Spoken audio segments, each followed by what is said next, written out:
We're diving deep into something truly fascinating, the art of mindful conversation. We're lucky to have Sarah, our mindfulness expert, joining us today. Thanks for having me. I'm thrilled to be here. You know, mindfulness has become such a buzzword lately, and I think a lot of people are curious about how to apply it to their everyday lives. So today, we're going beyond the hype to explore how to bring more awareness and intention to your conversations. Consider this your masterclass in becoming a conversational ninja. What do you say, Sarah? Ready to unlock the secrets of mindful communication? Absolutely. And I think a great place to start is with the power of presence. It's truly the foundation of meaningful connection. Okay, I'm all ears. I know showing up physically is important, but what does it really mean to be truly present in a conversation? What's the difference between just hearing words and deeply listening to someone? That's a fantastic question. And it gets to the very essence of mindful communication. Presence goes beyond simply being in the same room. It's about being fully engaged with your mind, body, and spirit. It's about bringing your whole self to the interaction. So it's about more than just lending an ear. It's about bringing your full attention and intention to the conversation. But how do we actually do that? It seems easy in theory, but much harder in practice, especially when we're juggling a million things in our minds. You're absolutely right. It's not always easy. But think of it this way. The root of the word conversation, con, literally means with. So often, we're talking at people, not with them. Presence is that shift from talking at to being with. Wow, that's powerful. Right. And I think we've all experienced the difference. Remember those times you felt like someone was totally checked out? Even if they were nodding and making eye contact, it just feels empty, doesn't it? Like talking to a wall. Exactly. It leaves you feeling unseen and unheard. Now contrast that with a conversation where you felt truly listened to, where the other person was hanging on your every word. It's energizing, isn't it? You walk away feeling validated and connected. It makes a world of difference. So being present is like laying the groundwork for a deeper connection. But what happens next? How do we build on that foundation to create truly meaningful conversations? Well, once you've cultivated that presence, the next step is to set an intention. Just as you set an intention before a meditation practice, you can set an intention for your conversations. Before you engage, ask yourself, what is my goal here? Am I seeking to understand, to connect, to offer support, or simply to get my point across? That intention becomes your compass, guiding the flow of the interaction. So it's about approaching the conversation with a clear purpose, rather than just reacting to whatever comes up. It's like having a roadmap to keep us on track. But wouldn't that make the conversation feel too structured or forced? I'm all for being mindful, but I also want things to feel natural and spontaneous. I understand your concern. And you're right, you don't want to go into a conversation with a rigid script. It's more about having a guiding principle, a North Star that helps you stay aligned with your values and goals for the interaction. Okay, that makes more sense. So instead of approaching a conversation like a robot, we're setting an intention that helps us navigate the conversation with more clarity and purpose. It's like having a filter that guides our words and actions. But Sarah, what about those times when conversations get heated? It's easy to talk about being present and intentional when everything's calm and pleasant. But what about when emotions run high? How can we stay mindful in the face of conflict or disagreement? You've hit on a crucial aspect of mindful communication. It's in those challenging moments that mindfulness becomes most critical. And it's precisely when we're most likely to abandon it. Our heart rate goes up, our thoughts race, and we react impulsively, often saying things we later regret. Oh, tell me about it. I know I've certainly been there. It's like my brain goes completely offline, and I just react from a place of pure emotion, not my proudest moments. But how do we break free from that reactive cycle? How do we stay grounded and centered when the heat is on? That's where the power of the breath comes in. It's our anchor, our lifeline in those turbulent moments. When you feel yourself getting swept up in emotion, take a few conscious breaths. It sounds so simple, but it can be incredibly powerful. I get that taking a deep breath can be calming, but how does that help us in the middle of a heated argument? It seems like taking a pause might just make things more awkward or tense. Think of it less as a pause and more as a reset. Taking a few deep breaths isn't about shutting down the conversation. It's about giving yourself a moment to reconnect with your body and regulate your nervous system. By slowing down your breath, you're signaling to your body and mind that you're safe, which creates space for a more thoughtful and composed response. So it's about shifting from a reactive state to a more responsive one. I like that. Instead of just firing back with whatever comes to mind, we're taking a moment to collect ourselves and choose our words more carefully. But isn't that kind of manipulative? Like we're just trying to control the conversation. It's not about manipulation. It's about self-regulation. It's about taking responsibility for our own emotional state so that we can show up as our best selves in the conversation. It's about choosing to respond with intention and clarity, rather than react from a place of stress or overwhelm. That's a great distinction. It's not about controlling the other person. It's about managing our own internal state so we can be more present and engaged in the conversation. It's about choosing to respond with intention and clarity, rather than react from a place of stress or overwhelm. And I imagine that can be particularly helpful in those situations where we're dealing with someone who's very reactive or emotionally charged. Absolutely. And you can even invite the other person to breathe with you. So just taking a moment to pause and gather your thoughts together. So it's like a shared reset. I love that. It takes the pressure off and creates a sense of collaboration. Even in the midst of disagreement, it's almost like saying, hey, we're in this together. Let's take a moment to find our balance before we move forward. But Sarah, even with the best intentions and deep breaths, sometimes those heated conversations stem from a fundamental misunderstanding of each other's needs. How do we bring mindfulness into understanding those deeper needs, especially when it feels like we're speaking different languages? That's such an important point, and it's where mindful communication goes beyond just techniques and becomes a true art form. Imagine a couple arguing about finances, for example. On the surface, it's about who spent what, or whose fault it is that the bills aren't paid. But if you dig deeper, you often find that those surface-level arguments are masking deeper unmet needs. Maybe one person feels insecure about the financial stability, while the other craves freedom and independence. So instead of getting stuck in the weeds of who did what, we're taking a step back to understand the underlying emotions and needs that are driving the conflict. It's like we're shifting from blaming and accusing to understanding and empathizing. That's it, exactly. And it's not always easy to do in the heat of the moment, but it's where the real magic of mindful communication happens. So we've talked about the importance of presence, setting intentions, using the breath as an anchor, and understanding the needs beneath the surface. What other mindfulness tools can we use to navigate those tricky conversations? I feel like we're just scratching the surface here. You're absolutely right. There's so much more to explore. And this next tool is one that I've found particularly transformative in my own life. The art of generous interpretation. It's a game changer. Yeah, I'm intrigued. Tell me more about this generous interpretation thing. What does it mean to interpret something generously? It's about choosing to see the best in the other person, even when it's tough. Now, it's not about ignoring red flags or pretending everything is okay when it's not. It's about shifting from a place of judgment to a place of curiosity. Instead of assuming the worst, we ask ourselves, what might be motivating the other person's behavior? What might they be going through that I'm not aware of?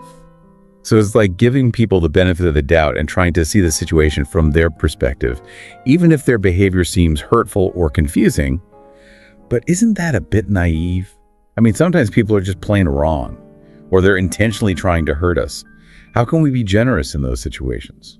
You're right. It's not about being naive or condoning hurtful behavior. It's about recognizing that we all make mistakes, that we all have our own baggage and our own ways of coping with life's challenges. And sometimes, the people who hurt us the most are the ones who are hurting themselves. That's a really powerful insight. I can see how shifting our perspective in this way can create more space for empathy and understanding, even in difficult situations. And that's where mindfulness comes in. Next time you're feeling triggered in a conversation, pause and ask yourself, what's a more generous way to interpret this situation? So it's like consciously choosing to see the situation through a more compassionate lens, even if it feels challenging. It's about assuming good intentions, even when it's hard. But Sarah, that seems like a tall order, especially when emotions are running high. How do we cultivate that kind of generous spirit when we're feeling hurt or angry? It definitely takes practice. And it's not always easy. But the more we practice this kind of mindful interpretation, the easier it becomes. It's about rewiring our brains to see the best in others, even when it's difficult. Okay, this is fascinating stuff. But I have a confession to make. I consider myself a pretty mindful person. But sometimes, even when I'm trying to be present and intentional, my mind just wanders. I find myself getting distracted by my to-do list. or what I'm going to eat for dinner, or that embarrassing thing I said 10 years ago. It's like my mind has a mind of its own. How do we stay focused and present when our minds are so prone to distraction? Don't worry, you're not alone. Our minds are wired to wander. It's a natural part of being human. But just like in meditation, when you notice your mind has wandered, gently guide your attention back to the conversation. It's a practice, not a performance. So it's not about berating ourselves for getting distracted, but rather gently redirecting our attention back to the present moment. It's about recognizing those distractions without judgment and then choosing to refocus. Exactly. It's about cultivating a sense of gentle awareness, both of our internal state and of the dynamics of the conversation. Okay, this is all starting to make sense. We're learning to be more present, intentional, use our breath as an anchor, understand the needs beneath the surface, practice generous interpretation, and cultivate a gentle awareness of our wandering minds. But Sarah, is there anything else we need to know about having mindful conversations? I feel like there's still so much to learn. There's always more to learn, and that's what makes this journey of mindful communication so exciting. But before we move on, I think it's important to talk about the role of curiosity. Oh, curiosity. I love that. I've always considered myself a curious person. But how does that relate specifically to conversations? I'm all ears. Curiosity is the antidote to assumptions. Think about it. So often we go into conversations with preconceived notions about what the other person is thinking or feeling, and those assumptions can create so much disconnect. It's like we're already writing the script before the conversation even begins. And that closes us off to truly hearing what the other person has to say. I know I've been guilty of that myself. Well, we all have. It's human nature. But curiosity helps us to step outside of our own limited perspective and approach conversations with a beginner's mind, open and eager to learn. It's about approaching the other person as a mystery to be explored, rather than a problem to be solved. I love that. It takes the pressure off and allows us to simply be present with what is, without trying to force things into a neat little box. But how do we actually practice curiosity in conversations? What does that look like in action? Well, one of the most powerful ways to cultivate curiosity is through the art of asking open-ended questions, instead of asking yes or no questions, which tend to shut down the conversation. Ask questions that invite the other person to share their thoughts and feelings more fully. So things like, tell me more about that. Yeah. Or, what's important to you in this situation? Yes, you're inviting them to elaborate, to share their unique perspective. And that can make all the difference in creating a sense of understanding and connection. It's like we're turning the conversation into a shared exploration rather than a battle of wills. And it makes the whole experience so much richer and more engaging. But Sarah, I have to admit, sometimes even when I'm trying to be curious, I find myself interrupting or finishing people's sentences. I guess it's part of being human. But how do we overcome that tendency and truly listen with the intention of learning something new? Ah, yes. The art of listening.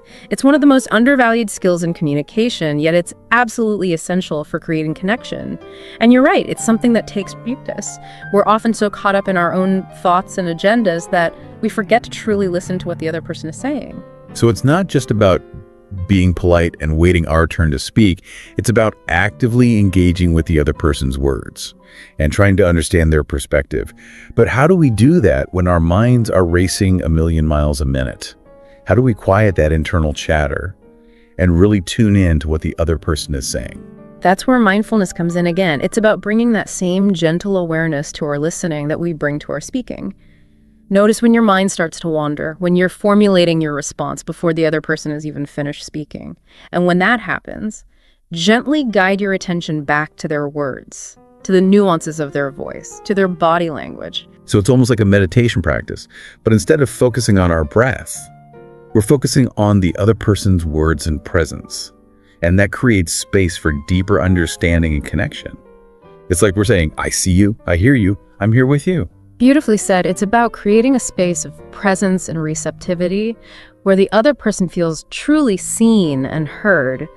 And when that happens, something magical unfolds. The walls come down, the defenses melt away, and we open ourselves up to the possibility of genuine connection. This is incredible stuff, Sarah. I'm starting to see how all these mindfulness tools, presence, intention, the breath, generous interpretation, curiosity, and deep listening, all work together to create a more authentic and fulfilling communication experience. It's not just about avoiding conflict or getting our way, it's about creating a space for true connection, even in the midst of disagreement or challenge.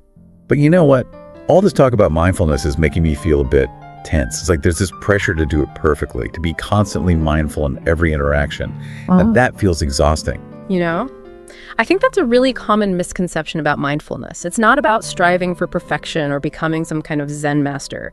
It's simply about bringing a gentle awareness to our present moment experience, and that includes awareness of our own imperfections. It's okay to get distracted, to lose our focus, to stumble and make mistakes. It's like we're learning to embrace our humanity, both the light and the shadow, and that's incredibly liberating.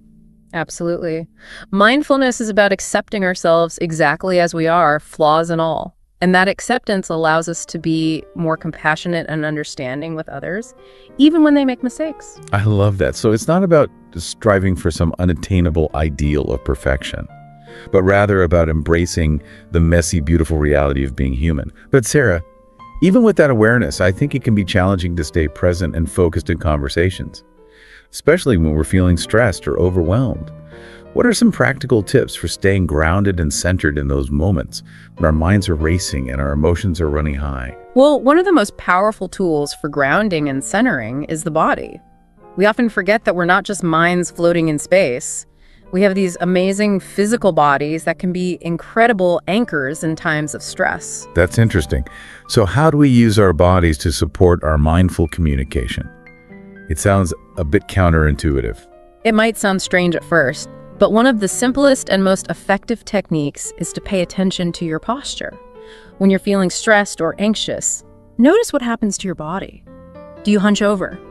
Clench your jaw? Hold your breath? I know I do. I tend to tense up my shoulders and clench my fists. It's like my body is mirroring my internal state of stress. Exactly. And the fascinating thing is that it works both ways.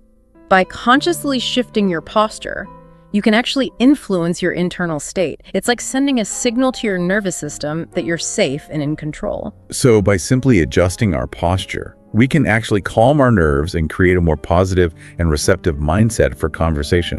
That's the idea. Try it right now. Sit up straight, lengthen your spine, relax your shoulders, and feel your feet grounded on the floor. Notice how that simple shift in posture affects your breathing, your energy levels, and even your mood. Wow, I can feel a difference already. It's like I'm more present and alert, but also more relaxed and at ease. It's like my whole body is saying, okay, we got this. We can handle whatever comes our way. It's a simple yet powerful technique that you can practice anytime, anywhere, while waiting in line, sitting at your desk, even during a heated conversation. It's like having a secret weapon for staying grounded and centered, no matter what the situation. I love that. It's like we're creating a physical foundation for mindful communication. But Sarah, what about those times when even adjusting our posture doesn't seem to calm those racing thoughts and churning emotions? Are there any other tools we can use to find that sense of inner peace and clarity? Absolutely. And this next one is a favorite of mine. It's called grounded curiosity breathing. Okay, that sounds intriguing. What exactly is grounded curiosity breathing, and how is it different from regular deep breathing? It's a breathing technique that combines the calming power of the breath with the expansive energy of curiosity. It's about using your breath to anchor yourself in the present moment while simultaneously opening your mind to new possibilities. I am definitely intrigued. How does it work? It's quite simple. As you inhale, imagine breathing in a sense of curiosity, a willingness to see things from a fresh perspective, to be open to what the other person has to say. And as you exhale, feel yourself grounding, connecting to a sense of stability and presence, rooting yourself in the earth. So it's like we're using our breath to cultivate both openness and stability at the same time. That's it. It's about finding that balance between being receptive and grounded. And how do we apply this breathing technique to actual conversations? It seems like it would be hard to focus on our breath while also trying to engage in a meaningful conversation. It can be incredibly helpful in navigating those moments when you feel your emotions starting to rise. When you notice that tension creeping into your body or that judgmental voice starting to chatter in your mind. When you notice yourself getting tense or reactive, take a few conscious breaths, focusing on inhaling curiosity and exhaling grounding. So it's like hitting the reset button before things escalate. Yes. It gives you a chance to pause, regulate your nervous system, and respond from a more centered and intentional place. It allows you to create space between the stimulus and your response, which is where the magic of mindfulness happens. I love that. It's like having a built-in stress management tool that we can access anytime, anywhere. Precisely. And it's not just about managing stress. Grounded curiosity breathing can also help you stay more engaged and present in the conversation. How so? I'm curious. Well, when you're breathing consciously and cultivating curiosity, you're less likely to get caught up in your own thoughts and more likely to be attuned to what the other person is saying. It's like you're creating more space in your mind to truly listen and receive their words. That makes perfect sense. It's like we're creating space for a more genuine and connected interaction. It's like we're saying, I'm here with you, fully present, and I'm open to whatever you have to share. Exactly. And that's really the heart of mindful communication, creating those moments of genuine connection, even in the midst of disagreement or challenge. It's about recognizing our shared humanity and approaching each other with kindness and understanding, even when things get tough. This has been so insightful, Sarah. I'm learning so much. Yeah. But before we move on, I want to revisit something we talked about earlier, the art of generous interpretation. It's such a powerful concept, and I think it deserves a little more attention. So remind me again, what exactly is generous interpretation, and how do we practice it in our everyday conversations? It's like giving people the benefit of the doubt, assuming good intentions, even when their words or actions might rub us the wrong way. I get it. But it sounds like it takes a lot of conscious effort. It does. It's not always easy, especially when we're feeling hurt or triggered. But remember, generous interpretation isn't about being naive or letting people walk all over us. It's about choosing to see the situation through a lens of compassion and understanding. So instead of jumping to conclusions or making assumptions, we're pausing to consider alternative explanations for the other person's behavior. We're asking ourselves, what else could be going on here? What might I be missing? Precisely. And that pause, that moment of reflection, is where the magic happens. It allows us to step out of our own limited perspective and see the situation from a wider angle. It allows us to access our empathy and compassion, even when it's challenging. I can see how that shift in perspective can be incredibly powerful. It's like we're taking off those judgmental glasses and putting on a pair of compassion lenses. But Sarah, it sounds like all of this mindful communication stuff takes a lot of practice. What advice would you give to someone who's just starting out on this journey? Where do we begin? That's a great question. And you're right, mindful communication is a practice. Just like meditation or yoga, it's something we cultivate over time with patience and compassion for ourselves. But one of the best pieces of advice I can give is to start small. Choose one of the techniques we've discussed today, whether it's paying attention to your posture, practicing grounded curiosity breathing, or cultivating generous interpretation. And commit to practicing it for a week, just 1 week. So it's not about trying to overhaul our entire communication style overnight, but rather choosing one specific area to focus on and making small, incremental changes. Exactly. It's about building those mindful muscles, one step at a time. And as you practice, notice how it impacts your conversations, your relationships, and your overall well-being.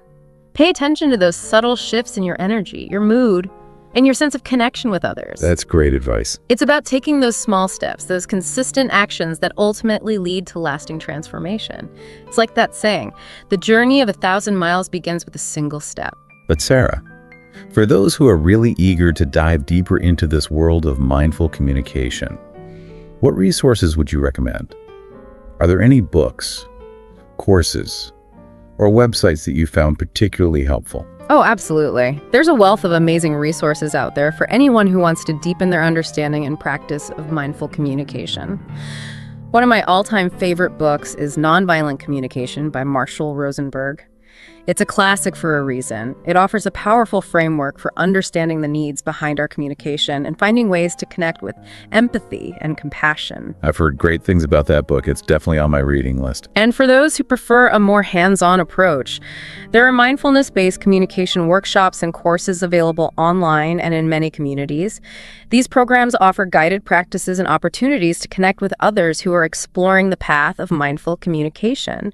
It can be incredibly supportive and inspiring to practice these skills with a group of like-minded individuals. That's wonderful.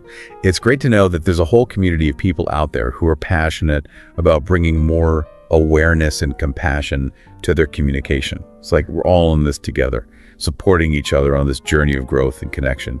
Absolutely. And remember, the journey of mindful communication is an ongoing exploration. It's not about reaching some final destination, but rather about embracing the process of learning, growing, and deepening our connection with ourselves and others. Beautifully said. It's like we're all works in progress, constantly evolving and expanding our capacity for love, compassion, and understanding. And that's a beautiful thing. Well, Sarah, this has been an absolutely incredible conversation. I feel like I've gained so much valuable knowledge about the art of mindful communication, and I'm sure our listeners have too. Do you have any final words of wisdom for our audience before we wrap up? What's the one thing you want them to take away from this deep dive? Remember that the power of mindful communication is within each of us. It's not something we have to search for or acquire. It's already there, waiting to be cultivated and expressed. By choosing to be present, intentional, and compassionate in our interactions, we can create a more harmonious and fulfilling world for ourselves and everyone around us. What a beautiful and inspiring message. Thank you so much for sharing your wisdom and passion with us today. I'm so grateful for your time and insights. It's been my absolute pleasure. I've loved our conversation, and I'm excited to see how your listeners bring these practices to life in their own unique ways. And to our amazing listeners, thank you for joining us on this deep dive into the world of mindful communication. We hope you found this episode insightful and inspiring. If you enjoyed it, we encourage you to hit that like button, share it with a friend who could use a communication upgrade, and subscribe to our channel for more mind-expanding episodes. Until next time, keep those conversations mindful, and remember, the power to connect is always within you.